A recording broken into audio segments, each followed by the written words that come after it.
CTV News. Prime Minister, this morning when you approached President Trump before the meeting, did you apologize to him for your remarks last night at Buckingham Palace? And if so, what was his response? We had a great meeting yesterday between me and the President. We talked about the kinds of things that really matter to Canadians, whether it's how we've been moving forward on NATO, whether the progress being made and NAFTA is going to continue, which we're confident it will. We talked about the challenges of China, and we also talked about a few things. Last night I made a reference to the fact that there was an unscheduled press conference before my meeting with President Trump, and I was happy to take part of it, but it was certainly notable. And I've had a number of good conversations with the President over the course of this day and yesterday.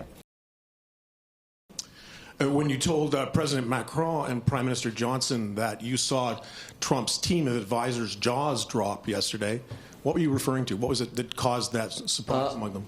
We were all surprised and I think pleased to learn that the next G7 will be at Camp David. I think that was an unscheduled announcement, and I think everyone's team, every different leader has teams who every now and then have their jaws drop at unscheduled surprises, like that video itself, for example. Prime Minister Lee Berthiaume, Canadian Press. What value did you see for Canada in talking about President Trump behind his back that way? I think we recognize that there are, as we talk to G7 leaders, an interest in where the next G7 meeting is going to be, and I was pleased to share with them the story of how that came about, that we are going to be gathering apparently in Camp David in the coming year for the G7 meeting. And how do you respond to those who say you may have jeopardized USMCA, other bilateral relations with the U.S. with your comments, and will you be more careful in the future? The relationship we have with the United States is an extraordinarily important and effective one.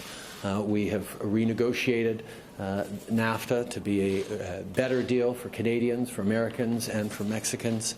We're moving forward on military collaborations. We're working together on the world stage on a broad range of things, and the relationship between Canada and the United States is extremely strong, and I have a very good relationship with President Trump and his team.